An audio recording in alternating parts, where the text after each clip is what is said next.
Hello guys, good evening. My name is Lance Liam. For today's video, ito po ay magluluto tayo ng chicken pastil.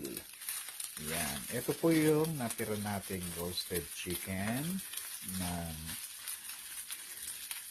na dinake natin kahapon. So, meron pong natira. Ngayon, gagawin ko po ng chicken pastil. So, ipapry po na natin. Ipikrispy muna natin siya. Ito po yung pagkain ng mga kapatid natin, mga Muslim. Yan.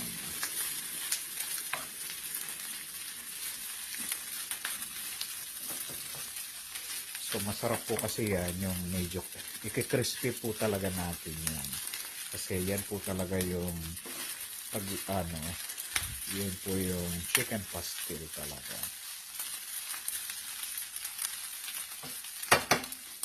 Ayan po.